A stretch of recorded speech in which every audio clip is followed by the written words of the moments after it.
this tutorial. So today we're going to be looking at the linearithmic time complexity. So before we look at linearithmic time complexity, we need to understand what recursion is. So recursion is a programming concept where a function calls itself to solve a smaller instance of a problem. Now this self-referential approach continues until it reaches a condition called the base case, which stops the recursion. Now, what is linearithmic time complexity? Now, linearithmic time complexity, which is denoted as the order of n log n, which is a combination of the linear time complexity with the logarithm time complexity, which the logarithm time complexity has to do with divide and conquer, right? It's a type of computational complexity where the time it takes for an algorithm to complete grows proportionally to the size of the input n multiplied by the logarithm of the input size log n. So let's give an example. Here in this example, we're going to be using two sorting algorithms to demonstrate the linearithmic time complexity, which are the merge sort and the quick sort. But as time will not allow us to do the quick sort here in this video, in the next lesson, we're going to be looking at the quick sort. Now, how does the merge sort works? Now, assuming we're given an assorted array which has a variable that holds a list of an assorted items, which is we have 4, we have 2, we have 0, and we have 1.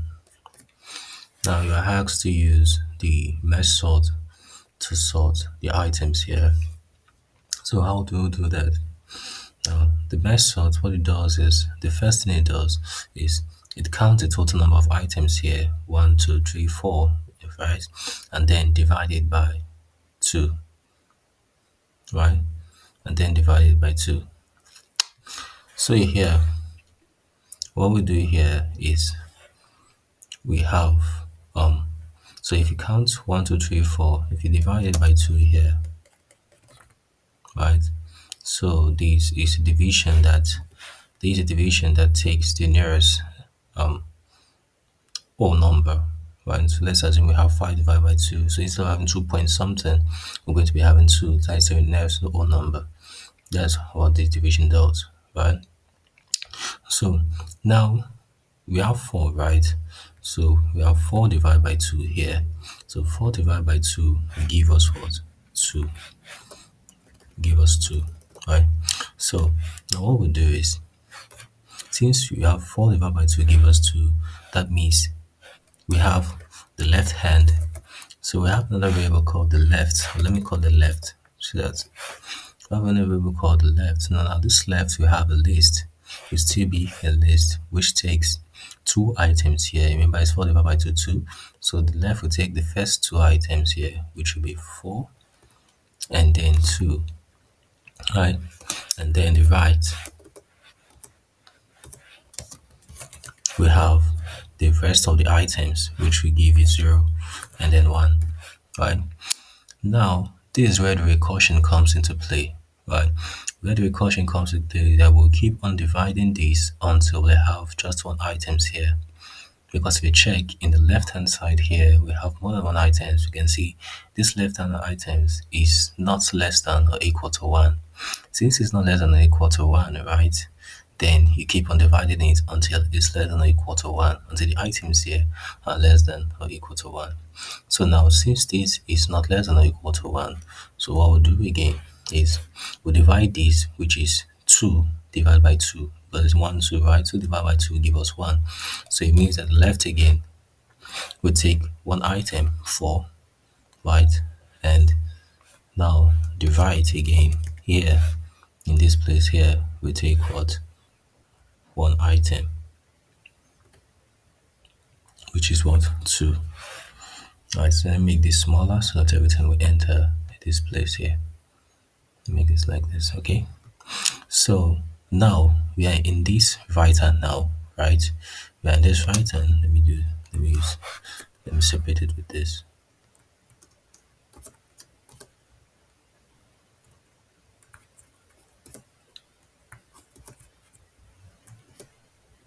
Where is it? Okay, there's it. Let me separate it with this. Now we're in this right hand now. So right hand we have two items here in this right hand side. So we need to still divide it by 2, which is 1, 2 divided by 2, which means that the left would take what? The left would take 0, and then the right would take what? The right would take 1. If you can see now, the items are now less than or equal to 1. This one is less than or equal to 1. This is less than or equal to 1. You can see they are all separated now, right? So now the next thing to do is to perform a linear time complexity here, where we have to be comparing them one after the other, right? So you can see that we break the left down to this and break the right down to this, right? So now we'll compare. If the left is less than the right, so here in this place now we have another array. Let's call it sorted. So this is an empty array like this, right? So this is where we want to put all the sorted list here, right? You know, so now if we compare, if 4 is less than 2, right? If 4, which 4 is in the left hand side, right? So like you can say if the first item in the left hand side is less than the first item in the right hand side. Now take the first item in the left hand side to this, append it to this sorted list. Now because but else append the right hand side to this list and increment the right hand, increment it by 1, right? So yeah, in this place, remember this place was broken down from the left end here, right? So now if 4 is less than 2, right? 4 is not less than 2, so we append the right hand side items to this place here, 2, right? At the end, we add up this because this was broken down from this left hand side. So we add up everything from the left, which is 4. We add it up here, which is 4, right? Then we'll move over to this next place here, right? Remember, we are still in this sorted list. We're still in this sorted list. So move on to this left hand side here. Now, this right hand that was broken down to this left 0, 1. So we now say if this left items in this left is less than this, add it to this place. Else add this one and increment by 1. And then if there's no increment, you add up everything that's in the right hand side here. So now 0 is less than this, we add up 0, right? And then there's no items here, so we add up the 1. You can see that we are fall back to this place here, right? We are fall back to this place, so we have the left and also we have the right? You can see they're all sorted now, right? So we are fall back to this place. Now, the next thing to do now is to compare the left now and the right, right? So now this is the item, we'll perform the same operation. Now this is the left, this is the right now, right? So we'll now say this is the first item, which is located in index 0, and this is located in index 1 in the left sorted array. And this one here in the right sorted array, we have 0 located in index 1, 0, and 1 located in index 1. Now if we are to compare, now say if 2, right, which is left, if 2 is less than, okay, yeah, if 2 is less than 0, right, add up 2 to this place, else add this and increment by 1. Now because 0 in the right hand side is less than 2, we add 0 here, right? Let me remove this for this. We have 0 here, and then we increment the right hand side by 1. So we increment it, and then if we increment by 1, it means that it will now be looking at index 1, right? So we'll now compare this one with the left hand side, right? So is 2 less than 1? Now 2 is not less than 1, so you still add up this. Now you cannot increment, and you cannot add up anything in the right hand side, right? You cannot add it up, right? Since you cannot add it up, then everything in the left hand side now comes here. You're not comparing anymore because you're not comparing the right hand by the left hand by itself, right? So everything comes here, which means now the sorted array becomes what? 0, 1, 2, and 4. Now that is how the merge sort works, right? That is how we will perform the operation so the computer will understand that the merge sort works. Now this works on the O n log n, which this operation performs on the best case and average case, works on O n log n, right? So there are situations where the best case and the best case scenario we can have one items here. So in best case scenario, this will work on since n equal to 4, so there's no point of like running through this division, and then we just return the array, which means that it work in the best case scenario it can be on the constant time complexity. But here, if you're performing this operation to divide when there are more than one items, then it works on O(n) again, right? So now let's look at how the algorithm works. Now we're given this, right? We're given this, and then let's have a function, but this is pseudocode, right? So let's have a function, let's call it merge. Right, let's call it merge, and let's have a parameter called the array, right? So the first thing to do here is to find out if this array, right, is less than or equal to one items now, right? So here, now if the length of the array is less than or equal to 1, so there's no point of performing any division. So all I just need to do is just to, let me use braces, is just to return the array, right?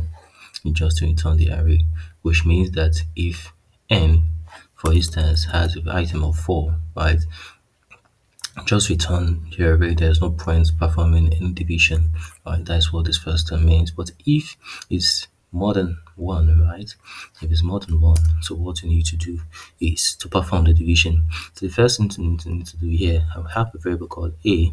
Now this a will keep track of the division, which is a, right? So equal to, let me use small letter a, so equal to, now I will have my length of the array, right, then divide by 2. So now in this place here we have 1, 2, 3, 4, which means the length of the array is 4 divided by 2, which should give us 2, right? Which should give us 2 in this situation here, which I've explained earlier, and how it works. So equal to 2. Then now I have to pass in this first 2 to a new list, and then this last 2 to a new list, because this is 4 divided by 2. So what I'm going to do is to have my left now equal to, right, equal to, this is the array here, right? So this is the array, now column A. So it means that this column A means that the first two, it means that the first two items here will be like 4 and 2 will be passed down to this left variable. So it means this left variable will be list called 4 and 2. That's what it means, right? So now my right will be the array, then A, then the last every other items will fall to the right hand. So it means the right hand will hold 0, 1, and any other items are here, right? All any items are here. So that's what it means, right? Then what we need to do is, I won't keep on doing this, like, because you can see here there are more than 2 items, right? And you can see here this rule states that if less than 1, divide, right? So I won't keep on doing this and doing this anymore, because we in a real life scenario we may not know the n items that are in the list given. So what we need to do is what we call recursion. So I'll perform recursion in these steps. So I will be repeating these steps until we have a single list. So what I will do now is to have a left sorted, and then a left sorted now, which is a variable, and then I will call this function, right? I will call this function merge, right? Merge. Remember this function has a parameter, right? So here when calling the function, we will now pass in the argument. So merge, I will merge left, then in the right sorted, I will merge the right. Right, so let me use small letter here, left, right, left sorted, and right sorted. Right, so what this does is, now recursion is like call a function in itself. So what this does now, and this is left sorted, this is a variable, right? So this variable that holds on the list. So now what this merge left will do is it will return back to a function by itself again, which starts from the first one, and say, okay, if the length of array, which means that this left means now this is left sorted now, so it calls this left sorted, right? You can see in our own case here, this left sorted is less than or equal to 1, right? So it comes here and then divide this left sorted again, right, by 2, which will give you what 2 divided by 2, right, in this case, which is 1, and then perform this operation again within here, within this place here, and then perform this operation. Now you can see in our own case, now it will now be single. So when it's returning back again, it will not perform this operation because now we have a single items here this time around, different separated, so to just return the array. The same thing will happen for right sorted. So that is what recursion does, right? That is what recursion does. Now we are not done yet. We have divided this and we have performed our logarithm time complexity here. Now the next thing we need to do is to perform the linear time complexity, where we need to be comparing the left solid array with the right solid array, which are this, right? So now I will have another function here. I can call this method. Alright, so now this we have parameter which is left and we have another parameter which is right. The reason for having this parameter is because we'll call this function here in order to perform the left sorted and the right sorted. Remember, these are two parameters, and when we are calling this function here, we are passing these two arguments, which is left sorted and the right sorted, right? So now what we need to do here, I need to have the I represent the left, which is I equal, I'll set it to 0. Then the j will represent the right, I'll set it to 0. So what I need to do now is to start comparing the left and the right, the items in the left hand side and the items in the right hand side, and check which one is bigger, smaller, then append it to an array. So I will have another array here which will be empty, right? Because now what this array do is, remember when we explained this algorithm, right? We have a new array that is empty that we're appending each of the items. So we are sorting them, we are appending them to this, and we are comparing them in the video in this lesson where we explained it here, right? So now yj is less than, right? Yj is less than the length of this left, right? So I is representing the left, right? I is less than this left, right? And j, let me make it smaller so everything will enter here. Let me make it 10. So why I is less than this left and j is less than the length of the right, right? So what happens? So what happens here is, now if the left, which is an array, if the left I, which means at first instance, at first iteration, right, we are looking at the item, the first item located in index 0, which is because I started from 0, right? I started from 0, so we're looking at the first item in the left hand side located in index 0.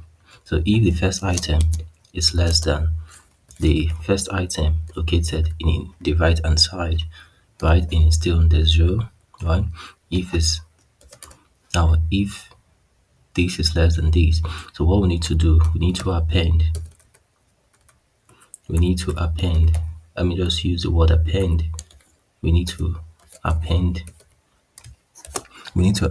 the item, right? We need to append the item in this new array, right? Which will have the left and then the left I, which we are collecting the value, right, and then adding into this. So what this means is, now if we have an item, the left item like this, we have 3 and 4. This is the left and list, and this is the right list like this for instance, right? So what we're trying to do here is, if this first item located in this, which is left of I by I starting from 0, is less than this, append it to this array here. That's what we're trying to do. Remember, I've explained it in that when we explain how the method works. That's what this does, right? So at the end, once we append this, we need to increment I. And because this is valid, right? Because I is valid, I is less than this, we need to increment I, right? I plus I plus equal to 1. I'm going to increment I by 1 just like the way I explained it earlier. Then else means that if the item in the right is actually lesser, right? So if the item in the right is actually lesser, then we need to append the items in the right hand side. Now append the item in the right hand side, which is j, right? And then increment j by 1.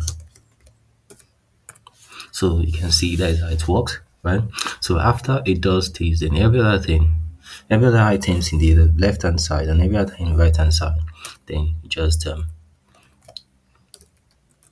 so we'll just append them because there may be some item in the right hand side which may will not compare because we're comparing the right and the left hand, or there may be some items in the left hand side which the computer may not see because it's not comparing itself, right? So it means that once we perform this operation, then we write another while loop while I is less than the length of the left eye, right? While I is less than the left eye. So what it does is it returns everything, all items in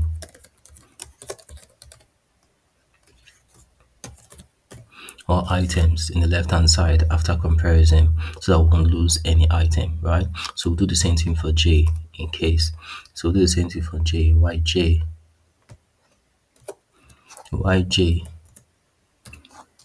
is less than the length of the right hand side, which is j,